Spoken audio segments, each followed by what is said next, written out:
ذی الحجہ کا مہینہ جب شروع ہو جائے تو رسول اللہ صلی اللہ علیہ وسلم کی کچھ ہدایات ہیں اس کے بارے میں۔ آپ صلی اللہ علیہ وسلم نے صحیح حدیث میں فرمایا کہ ما من ایام العمل الصالح فیہا احب الی اللہ من هذه الايام، وکما قال صلی اللہ علیہ وسلم کہ ان 10 دنوں میں اللہ کو نیک عمل بہت زیادہ محبوب ہے۔ تو یہ جو پہلی تاریخ سے لے کے 10 تاریخ تک کے ایام ہیں، ان میں کوئی بھی نیکی کی جائے، روزہ رکھا جائے، تہجد پڑھی جائے، صدقات و خیرات کیے جائیں، یا کوئی بھی نیکی کا بھلائی کا کام کیا جائے تو اس کا ثواب عام دنوں سے زیادہ ملتا ہے۔ دوسری بات یہ کہ یہ جو ایام ہیں ان کی قرآن مجید میں قسم بھی اٹھائی گئی ہے، والفجر ولیال عشر، قسم ہے فجر کی اور 10 راتوں کی۔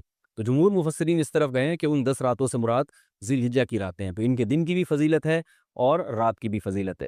اور رسول اللہ صلی اللہ علیہ وسلم نے ان ایام کے بارے میں فرمایا کہ جس شخص کا ارادہ ہو، صحیح حدیث ہے، جس شخص کا ارادہ ہو قربانی کرنے کا تو اس کو چاہیے کہ ان دنوں میں اپنے ناخن اور بال نہ کاٹے۔ تو بہتر ہے، مستحب ہے، کوئی فرض واجب نہیں ہے، لیکن افضل یہ ہے کہ جس نے قربانی کرنی ہو تو وہ پہلی تاریخ سے لے کر جب تک قربانی نہ کر لے وہ اپنے بال اور ناخن نہ کاٹے، افضل ہے یہ۔ اور ایام تشریق بھی ہیں ان میں، 9 ذی الحجہ سے لے کر 13 ذی الحجہ تک ایام تشریق شروع ہوتے ہیں، جن میں تکبیرات تشریق ہے، جس میں زور زور سے اللہ اکبر لا الہ الا اللہ اللہ اکبر وللہ الحمد یہ پڑھا جاتا ہے۔ یہ بھی انہی ایام سے منسلک جو ایام ہیں ان کی فضیلت کی بات ہے۔ اور 9 ذی الحجہ کے روزے کی ایک الگ سے فضیلت ہے، عرفہ کا روزہ جسے کہا جاتا ہے۔ تو 9 تاریخ کا روزہ وہ آپ صلی اللہ علیہ وسلم نے اس کی بہت ترغیب دی ہے۔ 2 کلمات ایسے ہیں حبیبتان الی الرحمن، جو رحمان کو بہت زیادہ محبوب۔ آپ کو پتہ ہے فعیل بمعنی مفعول کثرت سے آتا ہے عربی میں، تو یہاں حبیب بمعنی کیا ہے؟ محبوب۔ اللہ کو بہت محبوب ہیں۔ خفیفتان علی اللسان، زبان پر بہت ہلکے ہیں۔ ثقیلتان فی المیزان، ترازو میں قیامت کے دن بہت بھاری ہے۔ دیکھو کسی عمل کو کرنے کے لیے موٹیویشن چاہیے نا، ہمیں کوئی عمل ہم کرنا چاہتے ہیں تو ہمیں کہیں سے موٹیویشن ملتی ہے تو ہم اس عمل کو کر لیتے ہیں۔ تو موٹیویشن کے لیے 3 چیزیں ہوتی ہیں جس سے آپ کو اس عمل کے کرنے کی ترغیب ملتی ہے۔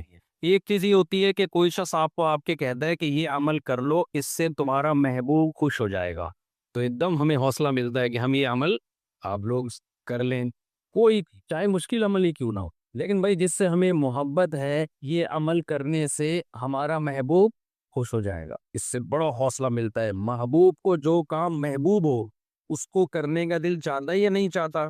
چاہتا ہے۔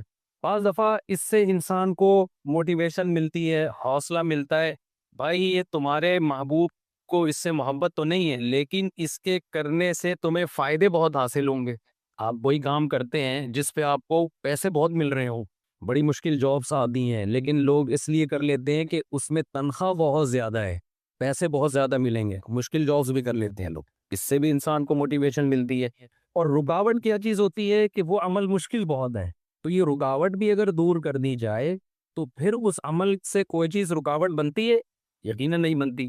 تو نبی صلی اللہ علیہ وسلم نے فرمایا سبحان اللہ و بحمدہ سبحان اللہ العظیم، یہ 2 عمل ایسے ہیں کہ ہمارا محبوب اللہ ہے، تو یہ 2 کلمات اللہ کو بہت محبوب ہیں۔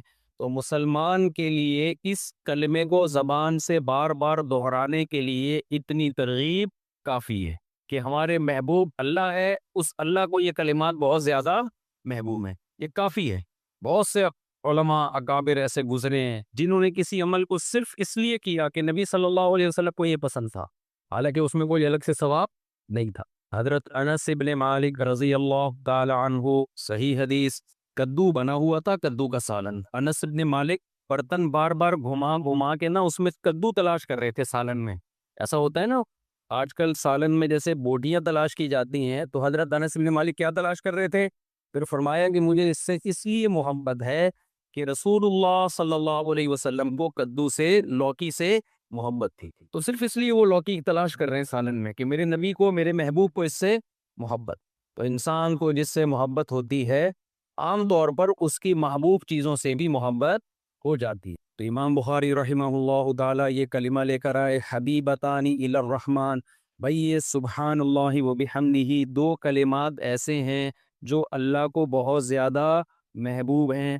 تو بس اتنا ہی کافی ہے مسلمان کے لیے کہ ان کلمات کا کثرت سے اپنی زبان سے ورد کیا کرے۔ میں طلبہ سے ہٹ کر تھوڑا سا عوام سے بھی تھوڑا سا خطاب کر رہا ہوں نا، آپ کو پتہ ہے آج لوگ جن چڑیل بھوت بھگانے کے لیے پتہ نہیں کتنے کتنے لاکھ دفعہ وظیفے پڑھ رہے ہوتے ہیں. بچیوں کی شادی نہیں ہو رہی، کسی نے بتا دیا یہ کلمہ پڑھو. روزگار نہیں مل رہا، کسی نے بتا دیا یہ والا کلمہ پڑھو. سر پہ بال نہیں اگ رہے، کسی نے بتایا بھائی یہ وظیفہ پڑھ کے دم کرو ہے بھائی. لیکن مسلمان کے لیے کسی کلمے کو زبان سے دہرانے کے لیے، کسی کلمے سے محبت کے لیے ان تکلفات کی ضرورت نہیں ہے. اتنا کافی ہے کہ یہ کلمات کس کو محبوب ہیں؟ اللہ. بس اس لیے سے پڑھے ہیں. آج ذکر کرنے والے بہت لوگ ہیں لیکن صرف اس لیے کہ اللہ خوش ہوتا ہے.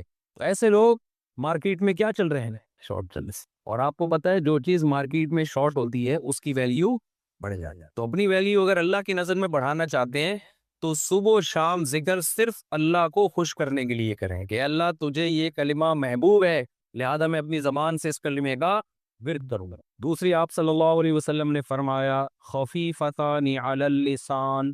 بعض دفعہ آپ کو بتائے اس میں مجھے اجر بھی زیادہ ملے گا، اللہ خوش بھی ہوگا، لیکن کام مشکل بہت ہوتا ہے. اللہ کی راہ میں جہاد کرنے کا بہت اجر، اللہ بہت زیادہ خوش بھی ہوتا ہے، لیکن کام آسان کام ہے، بہت مشکل. تو روزہ رکھنا بہت زیادہ اجر، اللہ روزے سے خوش بھی بہت زیادہ ہوتا ہے. الصوم لی وانا اجزی بہ. نبی نے فرمایا، اللہ تعالیٰ فرماتے ہیں روزہ میرے لیے اور اس کا اجر میں خود دوں گا، کسی کے ذمہ نہیں لگاؤں گا کہ فرشتوں کو بھائی جا کے اس روزے کا اجر دے دو. کتنا پسند ہے اللہ کو روزہ، لیکن آسان کام آپ لوگوں کو تو مجھے لگ رہا ہے بالکل بھی اردو نہیں آتا، لیکن آسان کام نہیں ہے. اس لیے بہت کم لوگ روزہ رکھتے ہیں. بھائی ثواب بہت زیادہ ہے، اللہ خوش بھی بہت ہوتا ہے، لیکن صبح کا پراٹھا بھی چھوڑنا پڑے گا، دوپہر کی چائے بھی چھوڑنی پڑے گی، شام کے سموسے بھی چھوڑنے پڑیں گے. بہت ساری ٹینشن ہے، ثواب بھی بہت، اللہ بھی خوش، لیکن آسان کام it is not easy for us to do this. کچھ یاد کیے ہوئے ہم نے بھی پرانے اسٹرکچر، اب دس میں کچھ بھی لگایا جا سکتا ہے. It is too difficult for us to perform روزہ. تو اس لیے نبی صلی اللہ علیہ وسلم نے فرمایا بھائی اجر بھی بہت زیادہ. اچھا نماز اللہ کو سب سے زیادہ محبوب، لیکن اللہ نے خود فرما دیا وَإِنَّهَا لَكَبِيرَةٌ إِلَّا عَلَى الْخَاشِعِينَ. یہ بہت مشکل ہے سوائے ان لوگوں پر جو اللہ کا خوف ہے دن کے دنوں میں، لیکن نارملی نماز پابندی سے پڑھنا آسان کام نہیں ہے. تو اس لیے نبی صلی اللہ علیہ وسلم نے ترغیب کے لیے فرمایا خفیفتان علی اللسان، کیونکہ یہ کلمات زبان سے ادا کیے جاتے ہیں اور زبان پر بہت ہلکے ہیں، اس لیے بہت زیادہ اللہ کو محبت اور ان کی ادائیگی زبان کے لیے بہت آسان. فرمایا ثقیلتان فی المیزان. ہو سکتا ہے کسی کے دل میں یہ خیال آئے کہ جب زبان پر اتنے ہلکے ہیں، اتنی آسانی کے ساتھ ہم زبان سے یہ دو کلمے ادا کر سکتے ہیں، تو ہو سکتا ہے اتنا ہی ہلکا ویٹ ہو ان کا ترازو میں، قیامت کے دن وزن لا کے رکھا جائے تو کوئی اس کی ویلیو ہی نہ ہو، ویٹ ہی نہ ہو. تو آپ نے فرمایا ثقیلتان فی المیزان. جب ترازو قیامت کے دن اعمال کا لگے گا تو ان میں یہ کلمات بہت زیادہ وزنی ہوں گے، بہت نیچے جھکا دیں گے. یہ دو کلمات کیا ہیں؟ سبحان اللہ و بحمدہ سبحان اللہ العظیم. آپ اگر قرآن و سنت میں غور کریں گے، قرآن میں یا احادیث میں، تو سبحان اللہ اور الحمدللہ ان کلمات کی فضیلت سب سے زیادہ ملے گی. اس کی وجہ کیا ہے؟ دیکھیں جب ہم کسی کی تعریف کرتے ہیں تو تعریف کرنے کے دو طریقے ہوتے. ایک اس پر جو غلط الزامات لگے ہیں ان الزامات کو اس سے بری کر دینا، یہ بھی کسی کی تعریف کا طریقہ ہوتا ہے. کسی نے کسی پہ الزام لگا دیا یہ کرپٹ ہے، یہ ایسا ہے، یہ ویسا ہے، آپ اس کی تعریف کرتے ہیں بھائی یہ کرپٹ نہیں ہے، یہ چور نہیں ہے، یہ بد کردار نہیں ہے. یہ بھی تعریف کا ایک طریقہ ہوتا ہے. اور ایک طریقہ ہوتا ہے کہ اس کی طرف اچھی صفات کی نسبت کی جائے، یہ با کردار ہے، یہ سچا ہے، یہ طاقتور ہے. تو الحمدللہ کا مطلب کیا ہے؟ اللہ کی طرف تمام اچھی صفات کی نسبت کی جائے. اور سبحان اللہ یہ تنزیہ ہے، تمام بری صفات سے اللہ کو پاک قرار دیا جائے. اس لیے ان دو کلمات کی شریعت میں سب سے زیادہ فضیلت ہے، کیونکہ اس میں آپ نے اللہ کی ایک جامع تعریف کر دی. اللہ کی طرف جو عیب منسوب ہیں، عیسائیوں نے کہا عیسیٰ ابن مریم اللہ کے بیٹے ہیں، جب آپ نے سبحان اللہ کہا اس کا مطلب اللہ اولاد کی عیب سے پاک. مشرکین نے کہا فرشتے اللہ کی بیٹیاں ہیں، جب آپ نے سبحان اللہ کہا تو اللہ کی طرف اس عیب کو آپ نے، اولاد کے عیب سے اللہ پاک ہے۔ کسی نے کہا مریم اللہ کی زوجہ ہیں، تو سبحان اللہ میں آپ نے اللہ کو اس عیب سے پاک قرار دیا۔ اللہ تجھ میں یہ عیب نہیں، انسانوں میں تو یہ کمال ہے کسی کی بیوی ہونا، بیٹا ہونا، تبھی میں صاحب کمال ہوں آپ کی راہ، اس لحاظ ایسا کمال ہے کہ کمال ہو گیا۔ اور تو میرے پاس، میں تو قیامت کے دن ایک ہی عمل پیش کروں گا، ایک ہی عمل ہے میرے پاس ہے اللہ، 18 بچے ہیں اور 4 گھر ہیں۔ اب خواتین آئی ہوئی ہیں تو میں نہیں زیادہ پریشان کر جاتا، حدیث کو میں مکمل کروں جلدی سے۔ تو لیکن اللہ کے لیے بیوی کا ہونا اور اولاد کا ہونا عیب۔ آیت الکرسی پوری اسی تنزیہ ہے، لا تأخذہ سینۃ ولا نوم۔ یہودی یہ کہا کرتے تھے اللہ نے 6 دنوں میں آسمان کو بنایا پھر تھک گیا، ایک دن اللہ نے آرام کیا۔ اللہ نے فرمایا لا تأخذہ سینۃ ولا نوم، اللہ کو نہ نیند آتی ہے نہ اونگ آتی ہے، ولا یؤودہ حفظہما، آسمانوں اور زمینوں کی حفاظت اللہ کو تھکاتی نہیں ہے، وہ تھکتا نہیں ہے۔ وَلَمْ يَعْيَ بِخَلْقِهِنَّ، اللہ نے آسمانوں اور زمینوں کو بنایا اور ان کو بنا کے اللہ تھکا نہیں، اس لیے اللہ نے جو ایک دن رکھا وہ اس لیے نہیں کہ اللہ تھک گئے تھے۔ ہم تو 6 دن کام کرتے ہیں نا، پھر ایک دن آرام، ویسے ہمارے پاکستان میں تو 6 دن بھی کام نہیں ہوتا لیکن ایک دن آرام ہوتا ہے۔ جو حکومتی لوگ ہیں نا وہ 6 دن بھی آرام کرتے ہیں اور پھر ایک دن اس آرام کی وجہ سے اس تھکاوٹ ہوتی ہے اس میں وہ کیا کرتے ہیں، آرام لیتے ہیں۔ بہت تھک گئے ہیں 6 دن آرام کر کر کے۔ تو سبحان اللہ میں ہر قسم کے عیبوں سے اللہ کو پاک کر دینا، تمام عیبوں سے اللہ کیا ہے، پاک۔ لیس کمثلہ شیء، اس جیسا کوئی بھی نہیں، جس کو اصطلاح میں کہتے ہیں تنزیہ، منزہ ہے وہ ہر عیب سے۔ اور الحمدللہ کسی کی تعریف کامل نہیں ہوتی، صرف اس کی طرف عیبوں کو دور کرنے سے۔ تمام تعریفیں کس کے لیے ہے؟ آپ طالب علم میں آپ کو پتا الحمدللہ میں کتنے قول ہیں الف لام میں، جنس کا ہے، جن سے حمد، ہر فرد حمد، خاص واسطے جب ترجمہ کرتے ہیں نا طلبہ بالکل لفظی ترجمہ، تو الحمدللہ کا ترجمہ کیا کرتے ہیں؟ جن سے حمد، ہر فرد حمد، خاص واسطے ثابت ہے اللہ کے، ٹھیک ہے؟ کیا مطلب؟ حمد کی جو جنس ہے وہ بھی اللہ کے لیے، اور تعریف کے جتنے افراد ہیں الف لام اگر استغراق کا ہو، یعنی دنیا میں کسی کی کسی بھی وجہ سے تعریف اگر ہوتی ہے تو وہ تمام وجوہات اللہ میں علی وجہ الکمال پائی جاتی۔ اگر ہم کہتے ہیں فلاں کی تعریف کرتے ہیں، فلاں جمال ہے، خوبصورتی ہے، تو سب سے زیادہ جمال کس میں ہے؟ اللہ میں۔ اتنا جمال کہ موسیٰ علیہ السلام نے اللہ کا براہ راست کلام سنا۔ بھائی میں زیادہ لمبی تو نہیں، میں نے تفصیل شروع کر دی، کوئی ایسا نہ ہو آپ کا پروگرام تھا کوئی سیٹ اپ ہم تو ممبر پہ کبھی اٹھا دے تو پولیس بلوانی پڑتی اٹھانے کے، تو میں بس جلدی سے سمیٹ رہا ہوں۔ مزہ آ رہا ہے اصل میں مجھے یہ جمال اور موسیٰ علیہ السلام کا واقعہ بیان کرنے میں نا۔ تو جمال اللہ تعالیٰ کا، کہتے ہیں موسیٰ علیہ السلام واحد پیغمبر ہیں جنہوں نے اللہ سے اس زندگی میں دیدار کی خواہش کی ہے، کسی اور پیغمبر نے اللہ سے اس زندگی میں دیدار کی خواہش نہیں کی، یعنی یہاں دنیا میں، آخرت میں تو ہوگا۔ واحد موسیٰ علیہ السلام ہے۔ سوال پیدا ہوتا ہے بھائی کیوں؟ کیا اکیلے موسیٰ کو اللہ سے محبت تھی جو اللہ سے کہہ رہے ہیں ربی ارینی کیف تحیی الموتیٰ، اے اللہ تو مجھے اپنا جلوہ دکھا، ربی ارینی انظر الیک، اے اللہ میں تجھے دیکھنا چاہتا ہوں، تو اپنا جلوہ دکھا میں تجھے دیکھوں گا۔ یہ خواہش نہ آدم علیہ السلام نے کی، نہ ابراہیم علیہ السلام نے، نہ نوح علیہ السلام نے، نہ سید الانبیاء محمد صلی اللہ علیہ وسلم نے، کسی پیغمبر نے نہیں۔ اکیلے کس نے کی ہے یہ خواہش؟ موسیٰ علیہ السلام نے۔ بھائی سوال پیدا ہوتا ہے کہ اب باقیوں کو محبت نہیں تھی؟ نہیں بھائی، یہ تو سوال ہی پیدا نہیں ہوتا۔ موسیٰ علیہ السلام نے اس لیے اللہ سے اللہ کے دیدار کی خواہش ظاہر کی ہے کہ موسیٰ علیہ السلام اللہ سے براہ راست ہم کلام ہوا کرتے تھے، اللہ کا کلام براہ راست سنا کرتے تھے، بیچ میں فرشتے کا واسطہ نہیں تھا۔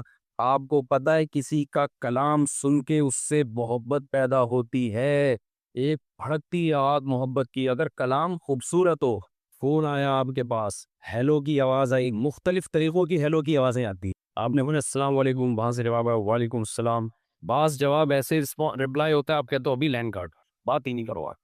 بعض دفعہ ایسی آواز آتی ہے وعلیکم السلام کی، انسان کہتا ہے بس اب فون کو رکھنا ہی نہیں۔ انسان کی فطرت ہے وہ اچھی آواز کی طرف مائل ہوتا ہے، اور جس کی آواز میں خوبصورتی ہو اس کے دیدار کی طرف بھی مائل ہوتا ہے، پھر وہ آواز سے محبت بڑھتی ہے، عشق بڑھتا ہے۔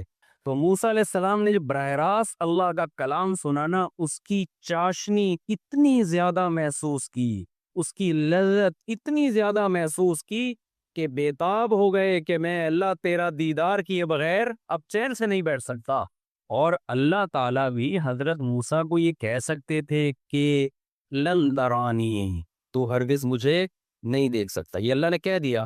اس کہنے کے بعد حضرت موسیٰ کے لیے مزید کسی دلیل کی ضرورت تھی؟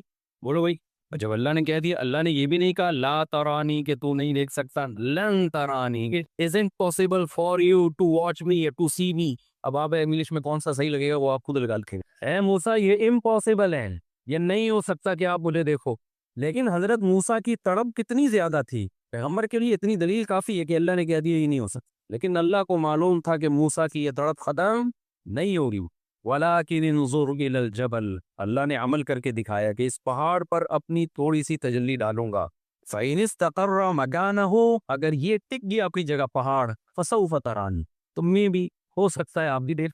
لیکن وہ پہاڑ پر ذرا سی تجلی ہوئی ہے اور پہاڑ ریزہ ریزہ۔ تو کیوں؟ اس لیے کہ اللہ کا جمال، جب اللہ کے کلام میں اتنی لذت تھی تو حضرت موسیٰ نے سوچا اس اللہ کا جمال کیسا ہو۔ تو تعریف کی ایک چیز جمال ہے، ہم کہتے ہیں نا فلاں بڑا ہینڈسم، فلاں بڑا خوبصورت، فلاں میں جمال، تو جمال اللہ کا سب سے زیادہ۔ حمد کا ایک فرد جمال، حمد کا ایک فرد ہے طاقت اور قوت۔ کمزور کہنا کسی کو یہ تعریف ہے یا طاقتور کہنا؟ کہتے ہیں فلاں اتنا اچھا آدمی ہے کہ چلا ہی نہیں جاتا اس، کبھی سنا آپ نے پاور اور طاقت کا ہونا؟ تو اللہ فرماتے ہیں اللہ الذی خلق السماوات والارض خلق السبع سماوات ومن الارض مثلہن، اللہ نے 7 آسمان بنائے اور زمینیں، لتعلموا ان اللہ علی کل شیء قدیر، تاکہ تمہیں پتہ چل جائے کہ وہ جو چاہتا ہے کر سکتا ہے۔ کچھ نہیں تھا اس نے اتنے بڑے آسمان اور زمینوں کو پیدا کر۔ کنجوس ہونا تعریف کی چیز ہے یا سخی اور جواد ہونا ہے؟ بھائی یہودیوں نے اللہ کے بارے میں کہہ دیا تھا کہ ید اللہ، سارے یہودیوں نے نہیں کہا تھا، چند نے کہا تھا، ایسا نہ ہو آپ یہاں کسی یہودی کو پکڑے بولے تم نے بھی بولا، تم نے بھی بولا تھا، تو انہوں نے کہا ید اللہ مغلولہ، اللہ کے ہاتھ کیا ہیں؟ بند ہیں، تھوڑا تھوڑا کر کے دیتا ہے۔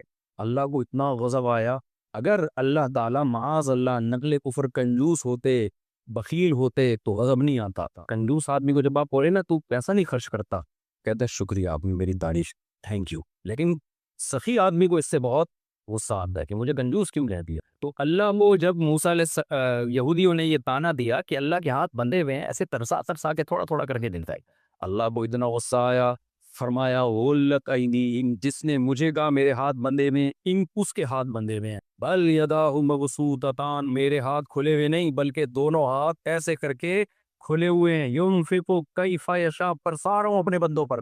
تو تعریف کی چیز ہے سخاوت، یہ بھی کس میں ہے؟ اللہ۔ تو الحمدللہ کا مطلب کیا ہوا؟ تعریف کی جتنی قسمیں ہیں سب کی سب کس میں پائی جاتی ہیں؟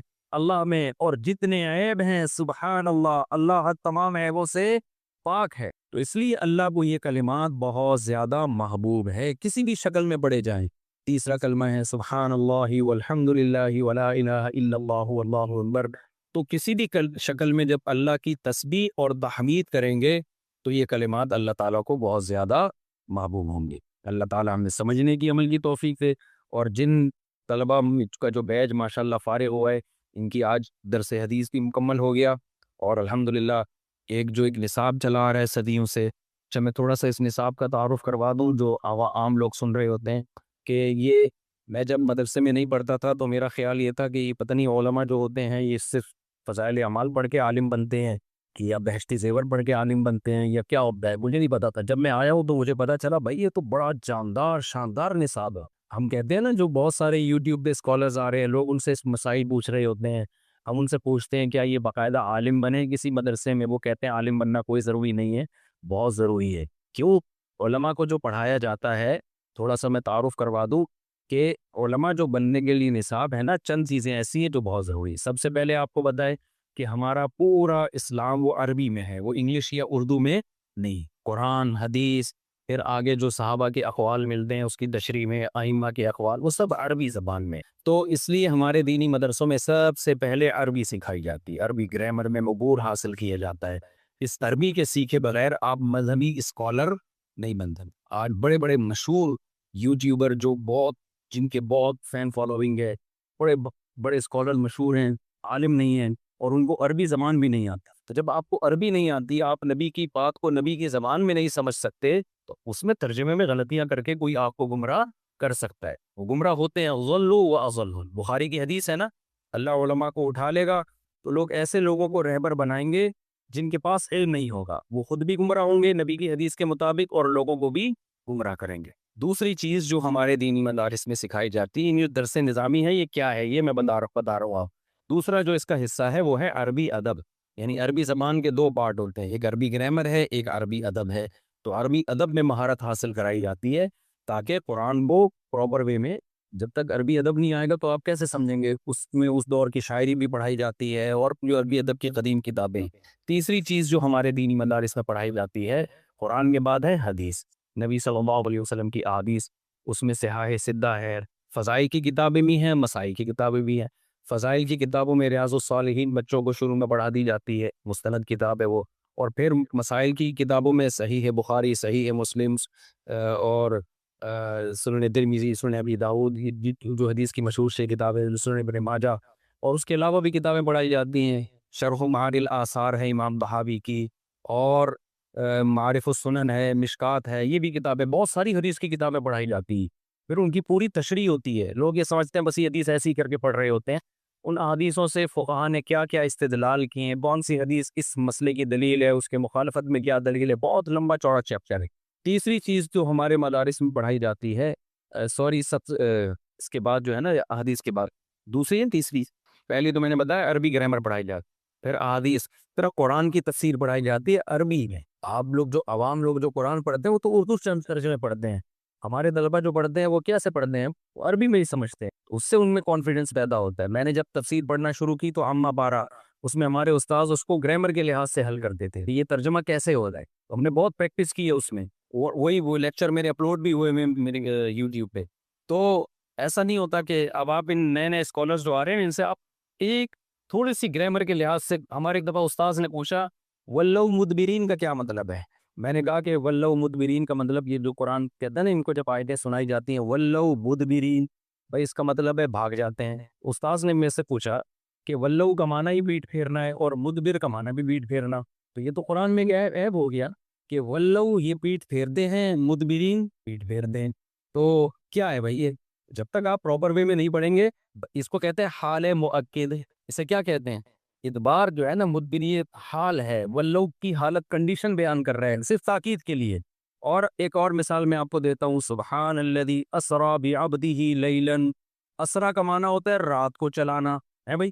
اللہ کہتے ہیں پاک ہے وہ ذات جو اپنے بندے محمد صلی اللہ علیہ وسلم کو رات کو اس نے چلایا مسجد حرام سے مسجد اقصی جب معراج ہوئی. تو سوال پیدا ہوتا ہے اسرا یسری اسران کا معنی تو رات کو چلانا ہے، تو لیلن کا مطلب تو پھر کیا ہوا بھائی؟ لیلن آگے کیوں آ رہا ہے کہ رات کو چلایا؟ تو آپ ان لوگوں سے پوچھیں، ان کو کچھ بھی نہیں پتا، کیسے ترجمہ کریں گے؟ اس کو کہتے ہیں صنعت تجرید، کہ لیلن میں اسرا میں جو رات کا معنی تھا، اسرا سے اس رات کے معنی کو خالی کر دیا اللہ نے. اللہ تعالیٰ نے اسرا میں جو رات کا معنی تھا نا وہ رات نکال دی، خالی چلانے کے معنی میں رکھا، لیلن کو الگ سے لے آئے اللہ تعالیٰ. سوال پیدا ہوتا ہے اللہ نے یہ کیوں کیا؟ یہ تو بلیغ کلام ہے نا. جب اسرا سے ہی یہ سمجھ میں آ رہا تھا کہ اللہ رات کو چلا کے لے کے گئے ہیں، تو لیلن کو الگ سے بیان کرنا ایک زائد کام ہو گیا کہ نہیں ہو گیا؟ ایک اضافی کام ہو گیا. ایک طرف ہم کہتے ہیں قرآن بلاغت کی کتاب ہے، کوئی لفظ اس میں زیادہ نہیں ہے، دوسری طرف ہم کہہ رہے ہیں بھائی اسرا کا مطلب جب رات کو چلانا تھا تو اللہ نے اسرا میں رات کا لفظ نکال کے الگ سے کیوں استعمال کیا؟ یہ بھائی اس کی وجہ یہ ہے کہ لیلن میں تنوین تقلیل کے لیے ہے. اگر یہ لیلن الگ سے نہ لایا جاتا تو یہ نہیں پتا چلتا رات کے تھوڑے حصے میں اللہ نے یہ کام کیا ہے. ہم سمجھتے پوری رات یہ ہوتا رہا ہے، بہت مشکل ہے بات سمجھانا. اسرا بعبدہ لیلن، اللہ نے لیلن کو تنوین لا کے الگ سے ذکر کر دیا کہ رات کے تھوڑے سے حصے میں اللہ اپنے بندے کو مسجد حرام سے مسجد اقصی کی طرف لے گیا. یہ بلاغت ہے اس میں. یہ ساری چیزیں ہمارے طلبہ پراپر وے میں قرآن پڑھتے ہیں، اور آج جو اسکالرز آ رہے ہیں ان کو ان میں سے کسی ایک نقطے کا بھی علم نہیں ہو، بس ادھر سے ترجمہ گوگل ترجمے کاپی پیسٹ چل رہا ہوتا ہے اور پبلک ان سے گمراہ ہوتی ہے ریفرنسز کو دیکھ کے. حدیث نمبر بھی صحیح بتا دیا، وہ بھی دیکھ کے بتا دیا. اب نمبر تو ہر آدمی پڑھ سکتا ہے. اس لیے دین ہمیشہ کس سے سیکھا جائے گا؟ علماء سے سیکھا جائے گا. العلماء ورثۃ الانبیاء. تو تیسری چیز قرآن کی تفسیر پراپر وے میں پڑھی جاتی ہے. چوتھی چیز جو ہمارے ہاں پڑھی جاتی ہے مدارس میں وہ ہے اصول فقہ. مسائل کا علم جو ہے نا کہ قرآن اور حدیث سے کچھ اصول ہے جس سے ہمیں پتہ چلتا ہے، ان اصولوں کو سامنے رکھ کر قرآن سے اور حدیث سے مسائل نکالے جائیں گے، اس کو اصول فقہ کہا جاتا ہے۔ اور پانچویں چیز ہے فقہ، کہ آج آپ اسلام نیا تو نہیں آیا نا کہ آج کے اسکالر سے ہم پوچھیں یہ حلال ہے یہ حرام ہے۔ بھائی 1400 سال سے علماء صلحاء صحابہ تابعین ان آیتوں کا اور ان حدیثوں کا کیا مطلب سمجھتے رہے ہیں، اور اس کی انہوں نے کیا تفسیر بیان کی ہے، کس چیز کے بارے میں کیا حکم لگایا کہ یہ حلال ہے یہ حرام ہے یا مکروہ ہے یا ناجائز ہے۔ یہ پورے پراپر وے میں جب آپ یہ تمام چیزیں پڑھتے ہیں، اور یہ ساری صدیوں سے متواتر چلی آ رہی، یہ مرتب بعد میں ہوئی ہیں لیکن یہ طریقہ صحابہ تابعین سے چلا آ رہا ہے، اس کے بعد انسان اس قابل ہوتا ہے کہ اس کو عالم کہا جائے، اس سے پہلے اس کی کو عالم نہیں کہا جا سکتا۔ تو مبارکباد دیتا ہوں میں ان تمام طلبہ کو، ان کے نام اگر میں اناؤنس کر دوں، آپ کا نام ماشاءاللہ، آپ تو استاذ ہیں، واحد آپ ہیں جن کی انگلش مجھے سمجھ میں آ گئی، باقی جتنے ہیں وہ سمجھ نہیں آیا کیا کہہ رہے ہیں آپ، انگلش میں سمجھ رہا تھا کیا کہہ رہے ہیں آپ نے، لگ رہا ہے انگلش تجوید سے پڑھی ہے، اسی قاری صاحب سے پڑھی ہوئی۔ آپ کا نام پورا نام بتائیں۔ ابراہیم ذو مخلوق، انگلش میں کہیں گے ٹوٹل نام ابراہیم ابن محمود، ماشاءاللہ ابراہیم اورلووچ، اورلووچ، اچھا تم کنورٹڈ ہیں، اچھا ماشاءاللہ ماشاءاللہ، جو والد صاحب مسلمان ہیں، آپ سلمان بکالی، آپ ابراہیم، اچھا وَإِنَّا مِن فِرَاقِدَ یا ابراہیم لَمَحْضُورُونَ، سب آپ کو کہہ کے جا رہے تھے، کیوں آپ تو بھی جدا نہیں ہوئے، سب موجود ہیں، اردو میرے خیال نہیں سمجھ رہے آپ، چلے عبد الرحمن راحت، محمد عبد الحق مکین چودھری، آپ ہمارے لوگ اللہ بلا تک نام آیا 130 لگے، آپ زین العابدین، زین عابد، ماشاء اللہ۔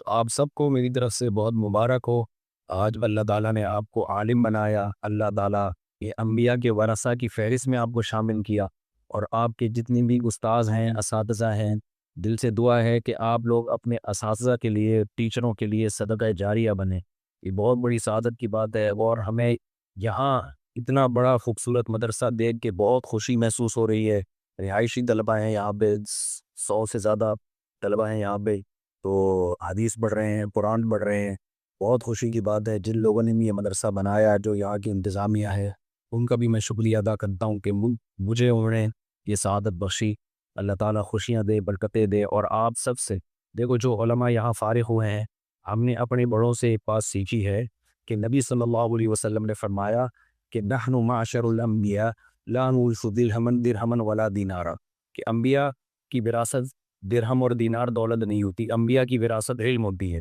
تو اگر آپ انبیاء کے وارث بننا چاہتے ہیں تو ساری زندگی علم کو آپ توجہ دیں، اور اللہ سے ایک دعا بہت کثرت سے مانگا کریں۔ میں جب بھی دعا مانگتا ہوں تو مجھے نہیں یاد کہ میں نے کبھی اس دعا کا ناغہ کیا ہو، کیونکہ ہمارے بڑوں کی بہت نصیحت کی کہ اے اللہ اخلاص کے ساتھ، عافیت کے ساتھ، قوت اور ہمت کے ساتھ ہم سے دین کی بہت زیادہ خدمت کرے، اخلاص بھی ہو، عافیت بھی ہو، فتنوں میں نہ بڑھیں، اور قوت بھی ہو اور ہمت بھی ہو، تو دین کی بہت زیادہ اے اللہ ہم سے خدمت میں، کیونکہ عالم سے اگر اللہ دین کی خدمت نہ لے، بہتر ہے کہ وہ تاجر بن جاتا، پھر وہ دولت کما لیتا، یہ پھر ضائع جائے گا علم۔ تو اللہ سے خوب یہ دعا مانگنی چاہیے کہ اے اللہ اخلاص، عافیت، قوت اور ہمت کے ساتھ ہم سے دین کی بہت زیادہ خدمت لے۔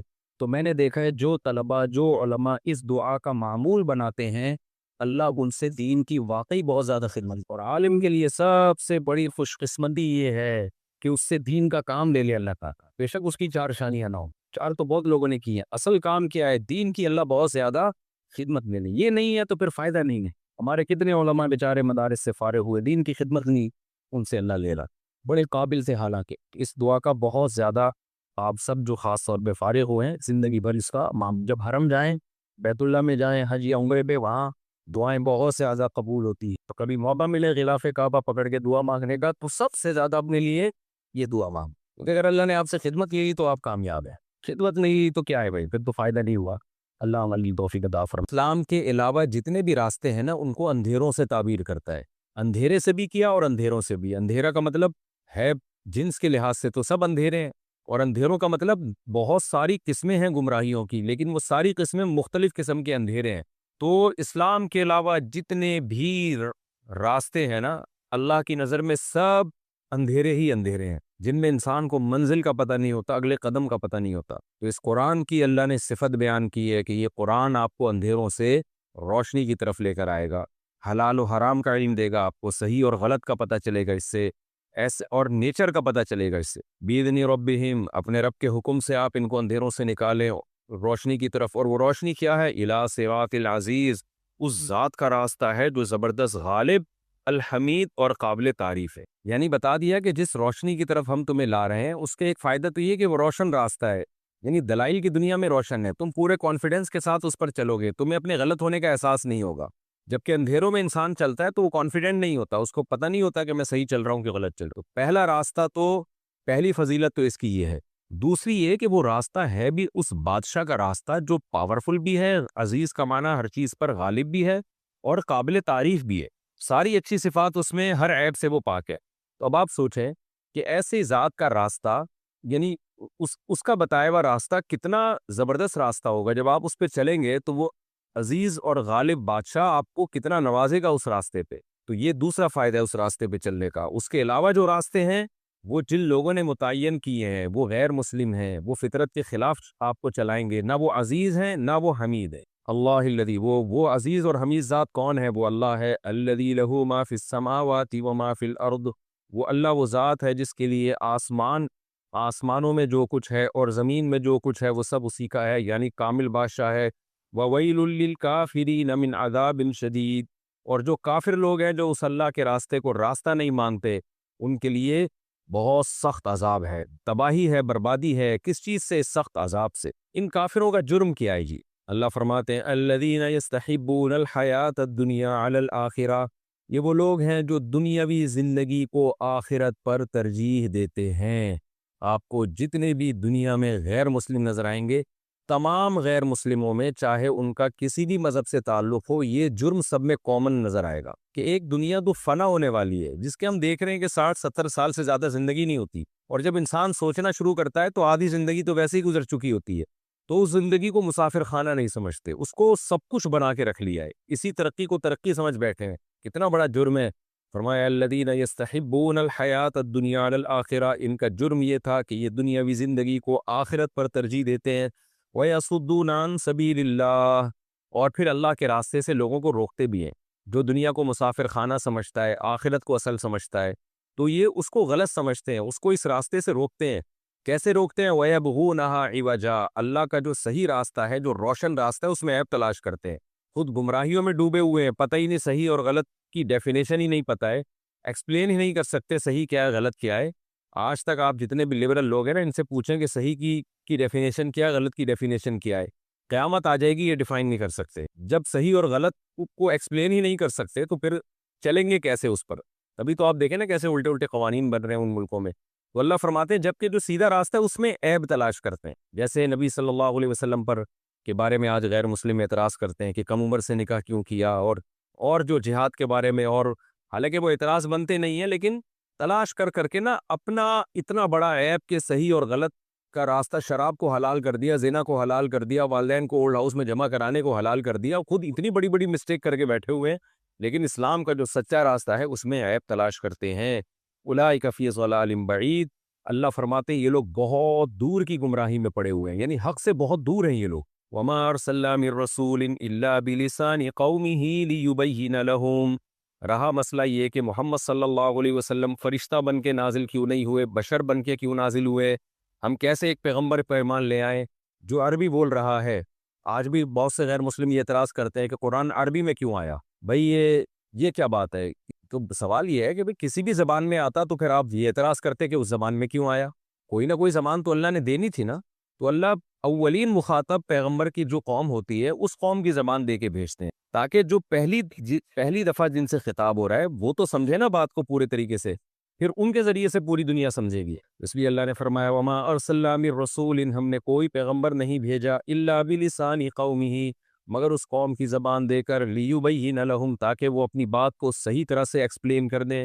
فیضل اللہ من یشاء، اللہ کی طرف سے یہ حجت تمام ہو جاتی ہے۔